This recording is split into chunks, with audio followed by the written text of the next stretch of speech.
안녕하세요. 판도라의 공동주택 격리실무 분기일보기 오늘은 3편입니다. 저는 공동주택 격리실무 전반에 대해서 에듀파에서 인터넷으로 강의하고 있습니다. 혹시 학원을 다녔는데 많이 부족하다고 느끼시거나 아니면은 지역적으로나 시간적으로 안 되시는 분들은 강의를 들어보시면 좋을 것 같습니다.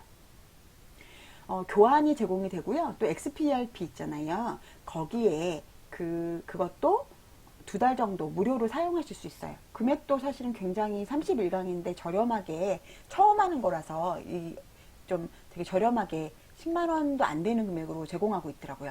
필요하신 분들은 한번 들어보세요. 자, 유형자산 감가상각비에 대해서 좀 이야기를 들어볼게요. 주역 2단지 아파트는 11월 6일에 관리사무소용 컴퓨터를 72만원에 구입하고 대금을 송금했다. 여러분 비품 아시죠? 비품. 그 비품에 대해서 아실 거예요. 비품은 직기비품이랑 공기구 비품 막 이런 거 있잖아요. 그런 비품에 대해서 구입을 하면은 그거에 대해서 물건을 딱 구매를 하고 나면은 그 물건 어차피 닳잖아요. 달면은 또 그 물건을 사야 되잖아요. 그래서 그 사용하는 비용만큼 다는 만큼 그 물건을 다음에 또 살 만큼 비용을 걷어놓는 걸 감가상각비라고 해요.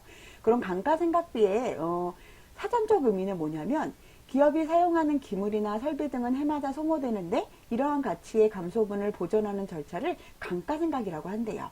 기업은 감가분을 제품이나 서비스의 원가에 넣어 적립하고요. 적립분은 기물이나 설비가 노후했을 때 바꿀 자금으로 이용된대요. 감가상각비란 기물, 설비가 제품이나 서비스 등을 생산하면서 노후한 만큼의 가치를 제품 생산 원가에 포함시킬 목적으로 계산한 비용이랍니다. 자, 2번. 부가를 위해서 제가 1번 설명했나요? 물건을 이제 구매할 때는 컴퓨터는 보통 직기비품이죠. 그래서 차변은 직기비품으로 대금을 송금했대요. 그래서 예금, 대변은 예금 72만원. 2번. 부가를 위해서 대표회의 의결을 거쳐서 24회로 감가상각을 했어요. 이게 중요한 거. 띵똥똥똥. 대표회의 의결을 거쳐서 24회로 감가상각했어요. 부가를 위해서는 대표회의 의결을 거쳐야 돼요, 여러분. 자, 말일 부가전표. 감가상각비 3만원. 24회 중 1회차. 72만원을 24회로 나누면 3만원이에요.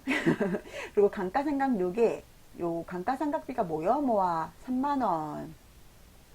자, 주역 아파트는 72만원을 주고 구입한 컴퓨터를 20회로 부가를 했어요. 근데 고장이 나버린 거예요. 그래서 폐기를 했답니다. 그래서 3만원 곱하기 20회는 60만원이죠. 근데 재밌는 거는요, 갑자기 멀쩡하다 고장이 나잖아요.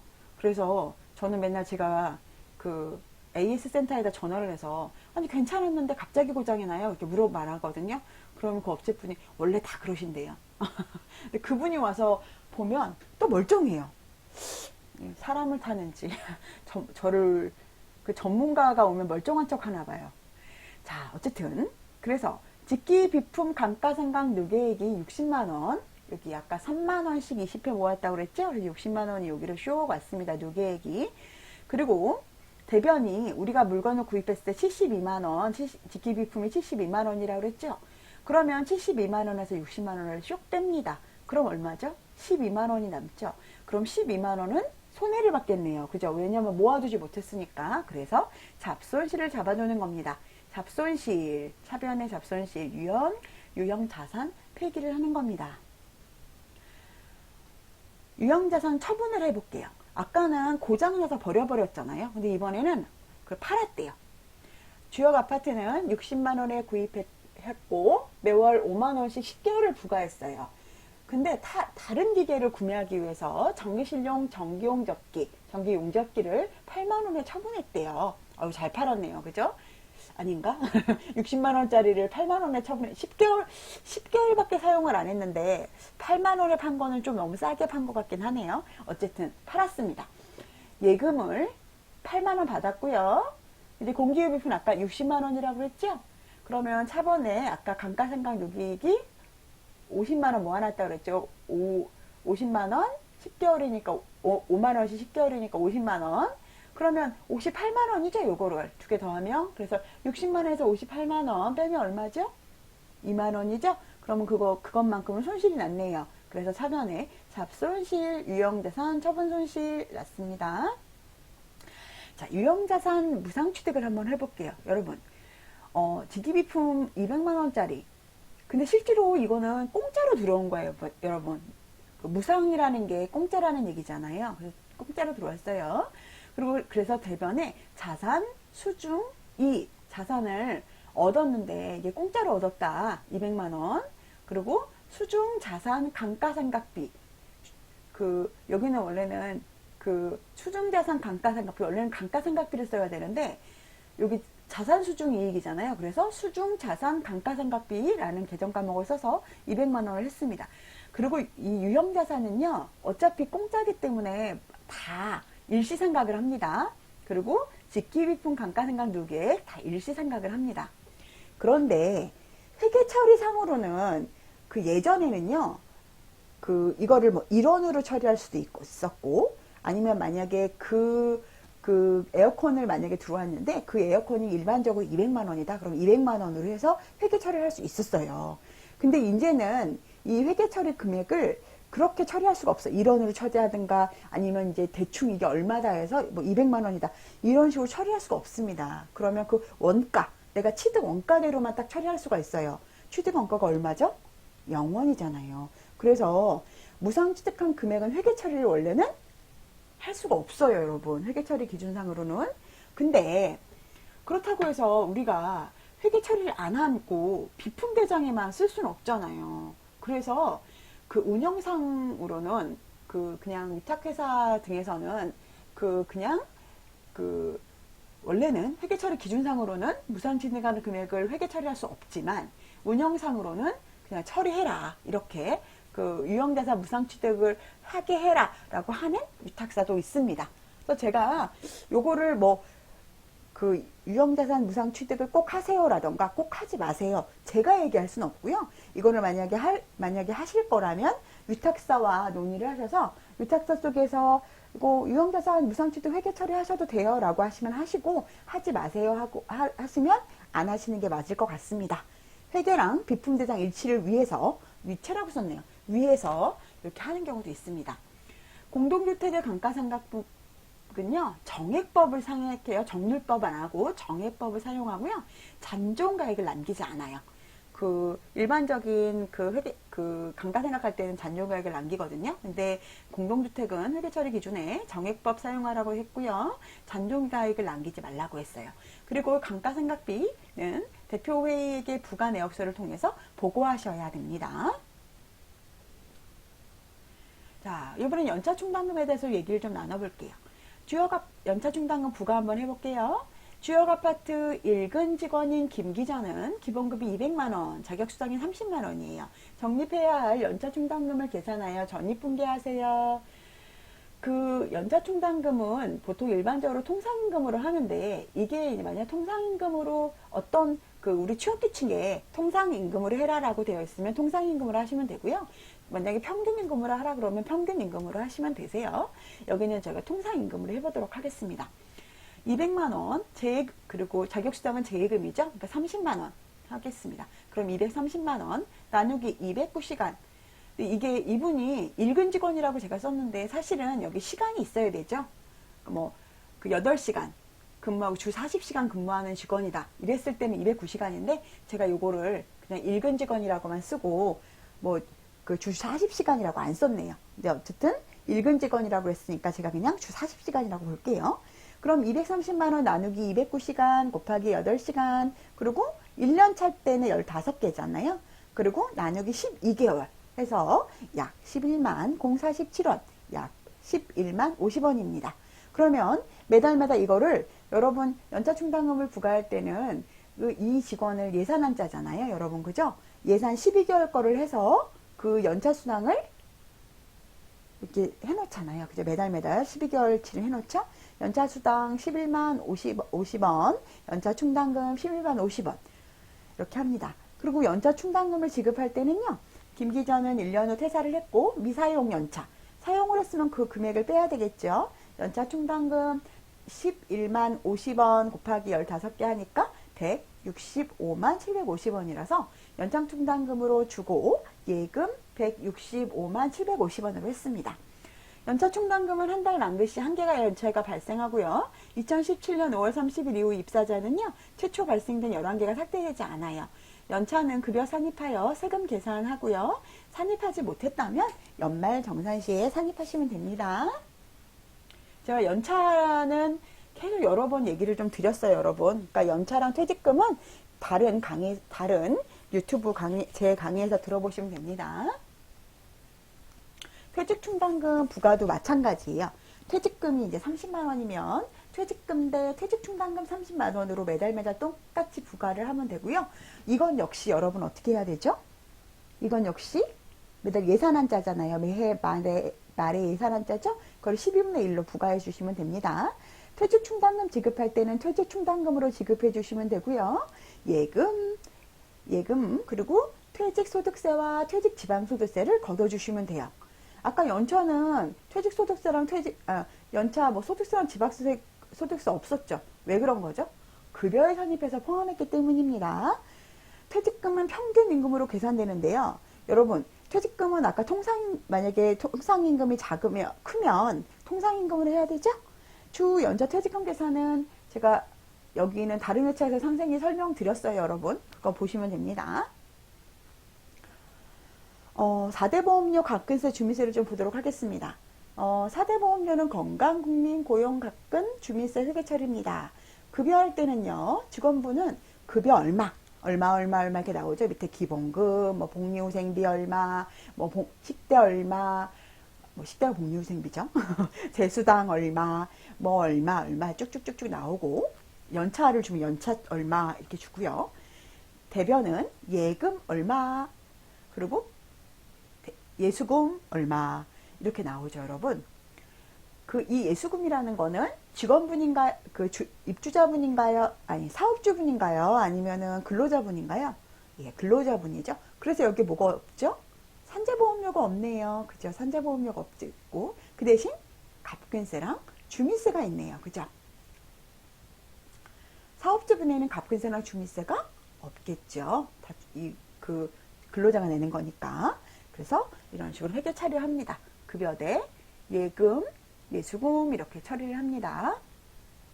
예수금은 관리활동에 관련이 없는 금액을 일시적으로 거두었다가 납부하는 계정을 말해요. 특히 월말에 차월에 납부할 복리후생비 4대 보험 사업소부는 미지급 비용으로 처리를 합니다. 자, 4대 보험료 건강, 국민, 고용, 산재보험 회계 처리를 좀 해볼게요. 요거는 이제 사용자 부담금입니다. 말일날 이거를 왜 근데 말일날 이렇게 복리후생비로 잡아놓을까요? 저도 이거를 사실은 안 잡아놓고 그냥 바로 다음 달에 복리후생비로 지급을 했거든요. 그랬더니 회계감사에 지적이 당했어요. 왜 그럴까요? 그달치 비용에 대해서는 그달 해야 되기 때문에 그달치 비용은 그달 정산을 해야 되기 때문에 그달치 비용에 대해서는 이렇게 미지급금 잡아서 비용 처리하라고 합니다. 회계사님이 그렇게 얘기를 하시더라고요. 자, 차변은 국민연금, 고용, 건강, 고용, 산재, 그리고 미지급금이나 미지급 비용을 쓰시면 되고요. 이거는 사용자분입니다. 그리고 이건 제가 최저임금이나 4대 보험할 때 상세히 설명해 드렸습니다. 자, 납부시 차월 10일은 4대 보험료 납부할 때는요. 예수금, 미지급금 두 개를 더해버립니다. 그래서 예금으로 납부를 하는데요. 여러분, 산재보험료 차이가 있죠. 예수금에는 가분세랑 주민세가 있고요. 사업자 부담분에는 산재보험료가 있죠. 그래서 요거를 납부를 해서 뿅뿅 두 개를 더하여 납부를 해주시면 됩니다. 산재보험료는 사업주가 전에 납부하고요. 가분세, 주민세는 매달 납부하는 경우와 반기별로 납부하는 경우가 있어요. 10인 이하, 반기별로 납부하는 경우는 10인 이하만 가능하고요. 그리고 이거는 납부 신청하는 시기가 있으시거든요. 그때 정하셔서 납부 신청하시고 신고하셔야 됩니다. 법인세 연말전표를 좀 보겠습니다. 수익사업을 하는 주역이단지 아파트는요. 법인세 비용을 500만원, 선납법인세 300만원, 선납주기세 30만원이 발생했어요. 연말전표를 입력해 보겠습니다. 법인세 비용이 500만원이고 선납법인세가 300만원, 선납주기세가 330만 원이에요. 그러면은 법인세 비용은 500만 원을 내야 되는데 우리가 먼저 납부한 선납법인세와 선납주민세는 330만 원이에요. 그러면 어떤 게 더 많죠? 내야 될 법인세 비용이 더 많잖아요. 그렇죠? 그러면 돈을 더 내야 되겠죠? 그래서 아직 지급은 하진 않았지만 올해 거니까 올해 지급해 놓아야 된, 올해 지급할 걸 미지급 잡아놓는 거예요. 그래서 500만 원에서 330만 원을 빼고 170만 원을 미지급 잡아놓는 겁니다. 여러분 미지급이 뭔지 아시죠? 미지급은 지급할 돈을 미리 잡아놓는 거잖아요. 그래서 법인세 비용이 내가 미리 납부한 선납 법인세나 선납 주민세보다 작을 경우, 클 경우, 요 법인세 비용이 클 경우에는 내가 요 법인세를 더 납부를 해야 되니까 미지급금, 미리 지급할 돈을 잡아놓는 겁니다. 수익사업을 하는 주역 2단지 아파트는요, 법인세 비용을 400만원, 선납법인세 40만원, 죄송해요. 그 선납법인세 400만원, 선납주민세 40만원이 발생했어요. 연말전표를 입력하세요. 그래서 법인세 비용은 400만원을 내면 되는데 선납법인세랑 선납주민세를 440만원을 냈네요. 그죠? 내가 더 많이 냈어요. 먼저 납부한 법인세랑 주민세를 40만원을 더 냈네요.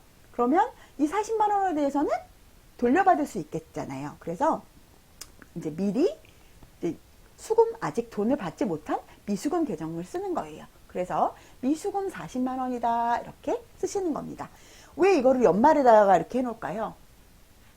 이렇게 안 해놓고 이거를 다음 연도에 하면은 실질적으로 우리 잡수입이 틀려지잖아요. 그죠? 우리 원래 그 당기순이익이 그 잡수입에서 잡지출 빼는 금액이 당기순이익이잖아요. 근데 이거를 만약에 올해 써야 될 돈을 더 많이 들어오거나 나갈 돈을 해놓지 않으면 당기순이익이 틀려지죠? 그래서 이 전표를 법인세 연말전표를 끊는 겁니다. 수입사업을 하는 단지는 연말에 가결산된 법인세 비용에 대해서 전표를 발행하도록 한다. 사회는 당기순이익이 과소 계상되는 것을 막기 위해서고요. 환급 시에는 미수금, 추가 납부 시에는 미지급금 계정을 쓴다. 이해되시죠? 환급 시에는 내가 돈을 돌려받을 때는 아직 수금을 덜 했구나. 미수금. 그리고 추가 납부 시에는 내가 덜 지급했구나. 미지급금. 이렇게 계정을 쓰시는 겁니다. 이해되시죠? 이익잉여금 처분을 한번 해보겠습니다. 경기도에 위치한 주역 2단지 아파트는 2019년 당기순이익이 950만원 발생했어요. 그중 입주자 기여분이 500만원이었고요. 공동기여분이 450만원이었어요. 2월 15일에 입주대표회의에서 이와 같이 승인했어요. 이익잉여금 처분자표를 기재하세요. 이익잉여금 950만원 중에서 입주자 기여분 500만원은 어디로 가야 될까요? 장기수원 충당금으로 가야 되고요. 공동기여분, 입주자랑 우리 그 사용자가 기여한 부분에서는 관리비 차감 적립금. 여러분 장기수원 충당금 외에 경기도는요 100% 관리비 차감 적립금으로 가게 됩니다. 이익잉여금 처분 시 단지의 관리규약에 의거해야 돼요. 이거는 여러분 경기도에 위치했다고 해서 이거는 제가 표준관리규약에 의거한 대로 하는 거예요. 여러분 반드시 단지의 관리규약에 의거해서 해야 되고요. 표준관리규약에 의하면 서울은 예비비 적립금으로, 경기도는 당기순이익준, 입주장 기여분을 제외한 나머지는 모두 관리비 차감 적립금으로 적립하도록 하고 있습니다. 고생하셨어요. 혹시 추가로 궁금한 분께 있으시면 질의응답에 올려주세요. 여기 댓글 달아주시면 제가 나머지 것도 좀 설명드릴게요. 항상 건강하세요. 슬라이드 쇼가 끝났대요. 자, 여러분 구독과 좋아요 그리고 댓글 달아주시면 제가 힘이 나서 영상을 좀 더 열심히 올릴 수 있을 것 같아요. 이번 주에는 제가 좀 많이 이것저것 할 일이 많아서 많이 바쁘긴 한데 그래도 가능하면 영상을 열심히 올리려고 노력을 하고 있거든요. 그리고 아까 말씀드린 대로 구독자가 꾸준히 늘고 있어서 예산 강의를 좀 해드릴까 지금 생각을 하고 있습니다. 제가 그거는 이제 다시 한번 유튜브 영상을 좀 올릴게요. 그래서 여러분들하고 근데 많이는 못할 것 같고요. 20분? 많아도 20분 정도. 왜냐면 코로나 때문에 너무 많이 모이면 안 될 것 같아서 20분 정도만 모여서 예산 강의를 좀 하려고 합니다. 선착순으로 20분 정도만 모여서 예산 강의를 하려고 합니다. 여러분 건강하시고요. 오늘도 행복한 하루 되세요. 안녕히 계세요. 구독과 좋아요, 댓글, 그리고 좋아요? 좋아요는 사랑입니다.